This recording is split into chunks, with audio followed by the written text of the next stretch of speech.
Terpantas, terkini dan sahih. Bila-bila masa, di mana jua. Berita di jari.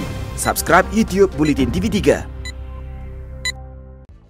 Buletin Pagi 19 Mac bersama saya Marslah Hassan. Tajuk utama pagi ini. Kempen Tahun Melawat Malaysia 2020 dibatalkan.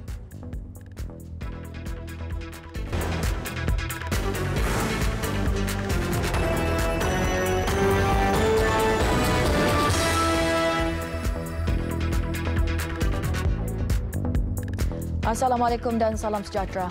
Tempoh Perintah Kawalan Pergerakan mungkin akan dilanjutkan sekiranya rantaian jangkitan COVID-19 tidak terputus sehingga akhir bulan ini. Jelas Perdana Menteri Tan Sri Muhyiddin Yassin, COVID-19 mempunyai hayat inkubasi selama 2 minggu apabila terdapat kes yang simptomnya hanya muncul selepas itu. Sehubungan itu, kerajaan berharap selepas habis tempoh 2 minggu, mereka yang mempunyai simptom berjaya diasingkan untuk diberikan rawatan menjadikan Malaysia bebas dari COVID-19. Jika dalam tempoh ini kita belum berjaya sepenuhnya, maka kerajaan mungkin terpaksa melanjutkan tempoh perintah kawal ini. Mungkin untuk 2 minggu lagi ataupun lebih panjang daripada itu. Dan oleh itu adalah penting bagi kita semua untuk mengasingkan diri dan juga keluarga kita daripada terdedah kepada virus COVID-19 dengan berada di rumah. Perdana Menteri berkata demikian dalam perutusan khas COVID-19 yang turut disiarkan secara langsung melalui stesen televisyen malam tadi.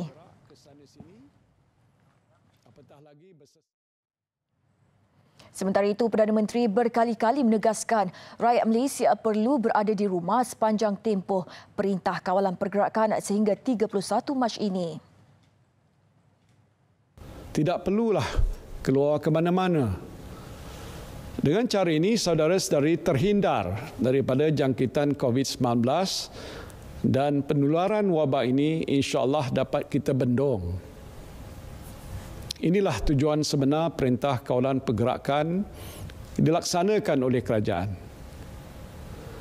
Tujuannya bukan untuk membolehkan saudara-saudari balik kampung ataupun memenuhi jemputan kenduri atau membeli belah di pasar raya, bersia-sia di taman atau bercunti di tempat peranginan. Bukan.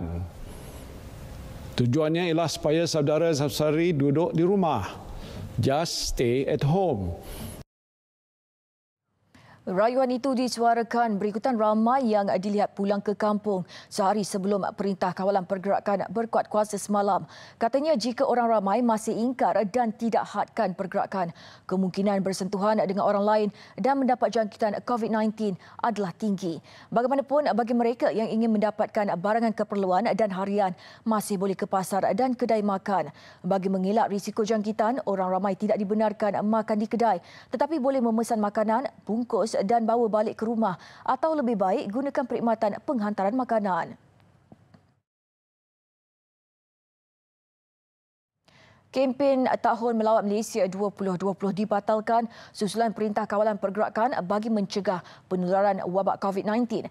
Menteri Pelancongan, Seni dan Budaya Datuk Seri Nancy Shukri berkata semua urusan kaunter dan perkhidmatan atas talian bagi permohonan baru, pembaharuan lesen pengendalian pelancongan, pemandu pelancong, Institut Latihan Pelancongan dan pendaftaran penarafan premis penginapan pelancongan, spa serta pusat urut kaki turut dibeku sehingga 31 Mac ini. Bagaimanapun katanya, kesemua premis penginapan pelancong dibenarkan untuk beroperasi secara minimum.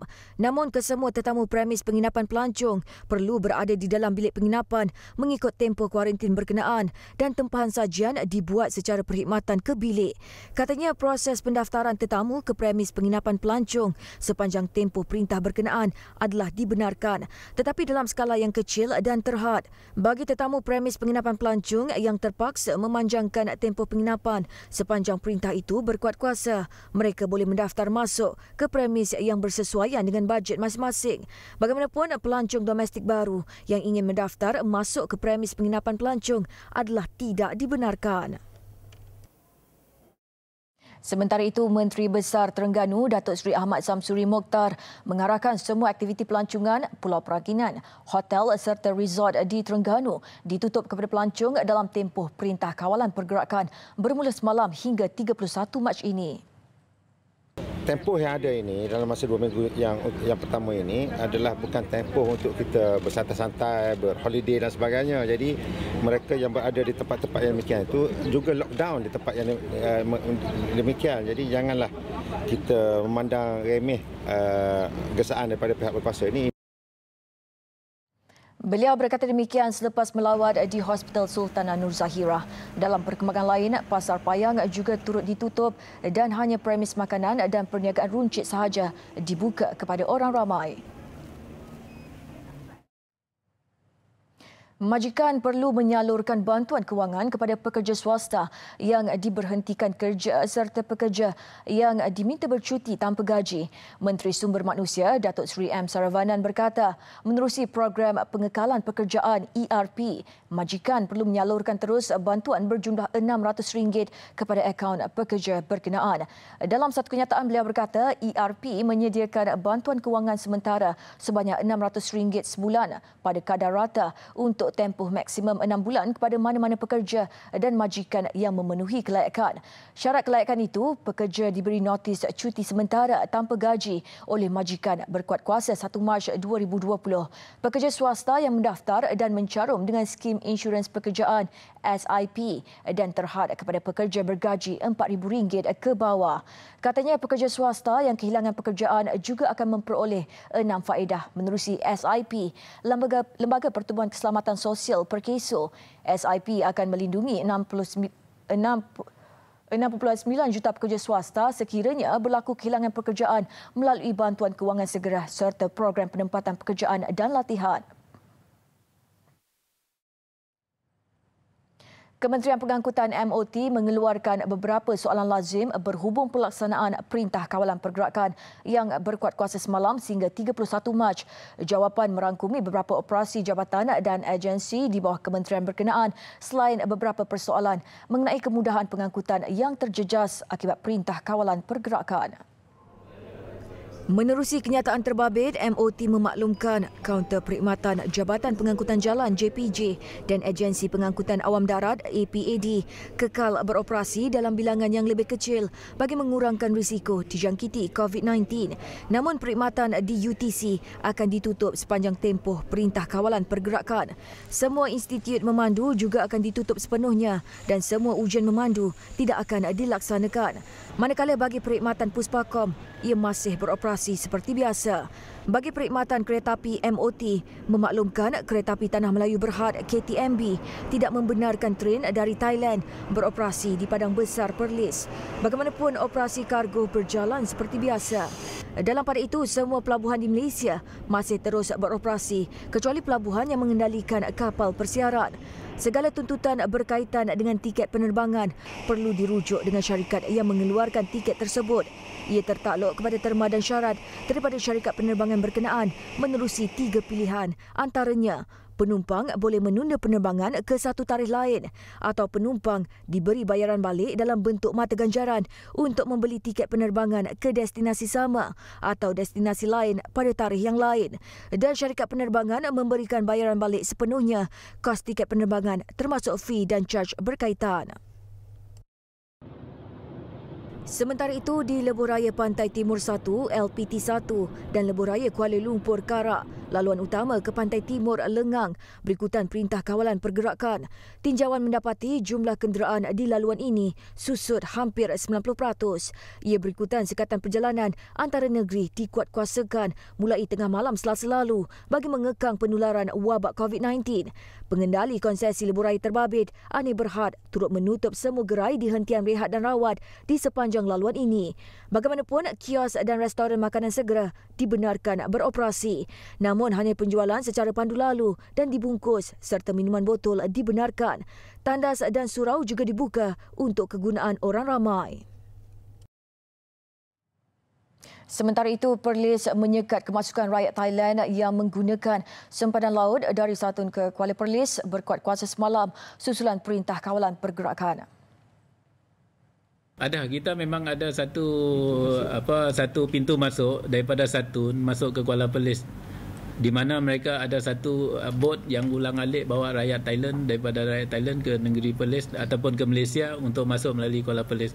Dan sekarang saya dapat pengesahan daripada pihak immigration, memang kita tutup 100%.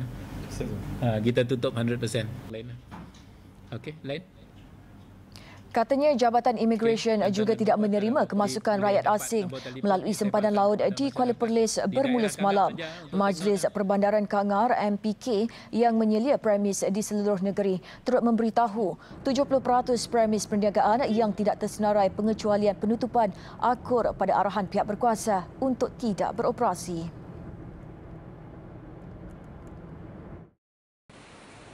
Sementara itu, tinjauan di Kuching mendapati ada peniaga yang ingkar dan masih membuka perniagaan biarpun bukan melibatkan barangan keperluan dan makanan. Tinjauan di Lebuh India mendapati ramai peniaga pakaian masih membuka perniagaan mereka. Susulan itu, polis bertindak, memberi amaran dan memastikan pemilik kedai menutup kedai bagi mematuhi arahan.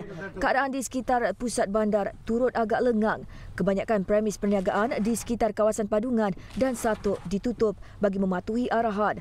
Beberapa premis makanan bagaimanapun beroperasi seperti biasa.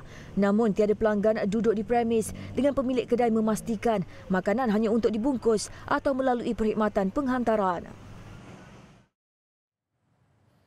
Seorang guru terpaksa membatalkan majlis kenduri perkahwinan anak sulungnya berikutan perintah kawalan pergerakan. Majlis perkahwinan anak perempuannya Fatin Nabila Syahira alias bersama pasangannya Fazli Nazli Saleh sepatutnya berlangsung hari ini di Kampung Kubang Ikan, Kuala Terengganu. Menurut alias, keputusan menangguhkan majlis kenduri kahwin dianggap jalan terbaik walaupun kad undangan dan persiapan sudah dibuat kira-kira 4 bulan lalu. Dia juga reda kerugian hampir RM10,000 kerana telah membayar wang membeli barangan persiapan untuk majlis tersebut. Tak rasa tekilan. Sebab saya selaku rakyat Malaysia ni, yang saya letak dua perkara. Yang pertama, saya akur dengan pemerintah. Arahan itu adalah arahan untuk kebaikan. Kalau saya tak akur, artinya saya engkar kepada Yang di-Pertuan Agong. Yang kedua, saya akur dengan qada dan qadar Allah Ta'ala. Tuhan buat gini, Tuhan buat molek dah kau. Jadi paling kalau macam boleh teruskan ke, boleh teruskan ke, saya memang saya terima je lah. Sebab ni kau bukan untuk kebaikan saya je, untuk kebaikan semua orang. Maknanya kita ikut je lah, mungkin Allah jentik kita untuk kita ingat ke dia. Ada hikmah lah benda ni. Walaupun kenduri kahwin dibatalkan, majlis akad nikah tetap diteruskan. Bagaimanapun, majlis itu akan dihadkan kepada beberapa orang sahaja iaitu juru nikah, pengantin, wali dan saksi. 9 individu termasuk 6 wanita dihadapkan ke Mahkamah Session Georgetown atas 3 pertuduhan memperdagangkan 3 wanita tempatan sejak 2017. Kesemua tertuduh mengaku tidak bersalah di hadapan Magistrate Jamaliah Abdul Manab. Tertuduh K. Kumaran 40 tahun, P. Pemugam 33 dan E.S. Waran 22 serta 5 wanita yang didakwa sebagai isteri Kumaran, D. Danam 36, S. Rajeswari 35, B. Kavita 34, T. Sarmila 24 dan T. Kausalya 22 serta ibu mertua Kumaran, S. Lilavati 48 mengaku tidak bersalah selepas pertuduhan dibacakan dalam bahasa Tamil oleh jurubahasa. Kesemua tertuduh didakwa secara bersama dengan seorang lagi suspek yang masih bebas melakukan kesalahan itu di alamat 2A, Jalan South Bay 7, Residen South Bay, Batu Maung antara Jun 2017 hingga Januari lalu. Kesemua mereka didakwa mengikut Seksyen 12 Akta Anti Pemerdagangan Orang dan Anti Penyeludupan Migran Atipsem 2007 dan dibaca bersama Seksyen 34 Kanun Keseksaan yang membawa hukuman penjara maksimum 15 tahun dan boleh dikenakan denda jika sabit kesalahan. Mahkamah memutuskan tidak membenarkan kesemua tertuduh diikat jamin. 18 Mei ditetapkan untuk pengurusan kes.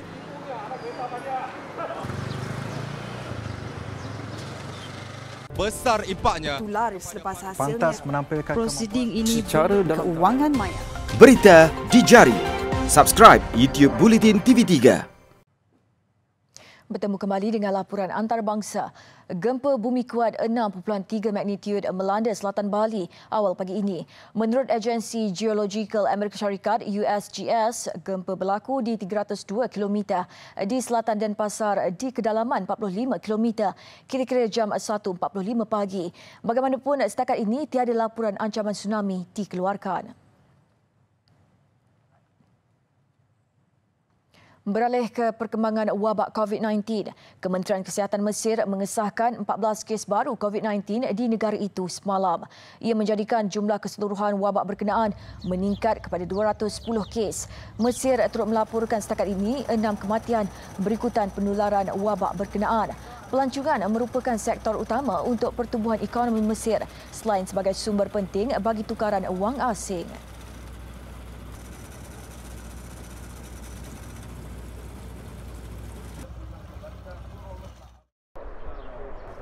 Jumlah kes COVID-19 di Sepanyol meningkat 13,700 hari ini dengan jumlah kematian naik kepada hampir 600. Menurut kenyataan kerajaan, sepanjang tempoh 24 jam, jumlah kematian meningkat kepada 598, peningkatan 107. Madrid kekal sebagai kawasan yang paling teruk, merangkumi 5,637 kes atau 41% daripada jumlah jangkitan di Sepanyol. Kira-kira 500 juta orang terbabit dalam langkah kawalan pergerakan di seluruh dunia berikutan COVID-19 yang bermula di China sebelum merebak ke seluruh dunia.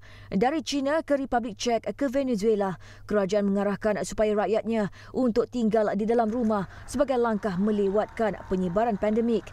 Kuarantin yang bermula di wilayah China, di Hubei dan Wuhan akhir tahun lalu masih berkuat kuasa di negara terbabit. Sekurang-kurangnya 8 negara lain mengikut langkah China bagi menguatkuasakan perintah sama, iaitu Itali dimulakan sejak 10 Mac, Sepanyol, Lebanon, Republik Czech, Perancis, Israel dan Venezuela serta Belgium semalam. Afrika Selatan menguatkuasa larangan menyekat kapal persiaran daripada memasuki semua pelabuhan, iaitu sebagai langkah terbaru membendung penularan COVID-19 mulai hari ini. Menteri Pengangkutannya Fikile Balula berkata lebih 1,700 penumpang terkandas yang menaiki sebuah kapal di pesisir pantai Cape Town. Berikutan kebimbangan, ada daripada mereka dipercayai membawa virus itu. Di samping menguatkuasa peraturan baru itu, Balula juga mengisytihar bahawa tiada kapal penumpang dibenarkan berlabuh di pelabuhan negaranya. Lebih 8,000 kematian dicatatkan di seluruh dunia akibat COVID-19. Sebanyak 8,092 kematian direkodkan dengan kebanyakannya dari Eropah. Sehingga kini sebanyak 3,422 kematian di Eropah dan Asia, 3,384 kematian. Dengan kes baru 684 kematian dalam tempoh 24 jam lalu. Dari keseluruhan 78,766 kes, Eropah merupakan benua yang paling pantas pandemik berkenaan merebak. Besar impaknya. Selepas hasilnya, Pantas menampilkan prosiding ini secara dalam keuangan maya. Berita di jari. Subscribe YouTube Bulletin TV3. Laporan sukan. Selaras dengan nasihat Perdana Menteri dalam ucapan khas yang disiarkan secara langsung semalam, bekas jago perseorangan negara Datuk Lee Chong Wei turut menasihatkan rakyat Malaysia supaya duduk di rumah susulan penularan wabak COVID-19. Menurut pemenang 3 kali pingat perak sukan Olimpik itu, mereka juga dinasihatkan supaya tidak balik kampung seperti cuti raya selepas kerajaan memperkenalkan Perintah Kawalan Pergerakan yang berkuat kuasa semalam. Saranan yang dikeluarkan dalam status Facebooknya malam tadi turut optimis mimpi ngeri ini akan berakhir. Namun dalam masa sama menyeru orang ramai untuk mengikuti Perintah Kawalan Pergerakan yang dikeluarkan pihak kerajaan. Datuk Chong Wei juga berkongsi kisah lucu ketika berkunjung ke sebuah pasar raya selepas isterinya, Datin Wong Mi Chu, memintanya membeli barangan dapur 2 hari lalu. Namun setibanya beliau di pasar raya itu, barangan utama yang perlu dibeli iaitu tisu tandas telah habis. Mujur juga apabila seorang rakannya berada di situ menegurnya dan memberikan lebihan tisu tandas yang diambilnya. Beliau dalam masa sama turut berharap agar orang ramai tidak panik dengan situasi semasa dan tabah menghadapi dugaan ini. Bagi memastikan pemain Terengganu FC, TFC, dapat mengekalkan kecergasan susulan penangguhan Liga Malaysia kerana COVID-19, pengendali pasukan Fuzi Zain berkata program latihan khusus yang boleh dilakukan di rumah akan disediakan bagi semua pemain. Bekas pemain kebangsaan itu menegaskan penyediaan pelan berkenaan oleh barisan kejurulatihan adalah penting bagi memastikan kecergasan pemain berada pada tahap terbaik apabila mereka kembali menyambung sesi latihan pada 1 April ini. Nafuzi mengambil inisiatif sendiri untuk memberi arahan dan perancangan menerusi panggilan telefon atau mesej sepanjang tempoh 2 minggu ini. Sementara itu, pemain tengah Selangor Brandon Gunn mendedahkan walaupun duduk di rumah, beliau juga mengakui tidak mudah baginya sebagai pemain bola sepak untuk tinggal di rumah kerana lazimnya beliau berlatih di padang. Namun dalam masa sama yakin program kecergasan oleh staf kejurulatihan akan dapat membantu beliau dan rakan sepasukan untuk mengekalkan tahap kecergasan mereka sebaik sahaja Liga Malaysia bermula. Sekian paparan Buletin Pagi. Terus ikuti platform digital dan media sosial Buletin TV3 untuk pelbagai perkembangan berita terkini. Saya Marcella Hassan, salam hormat dan Assalamualaikum.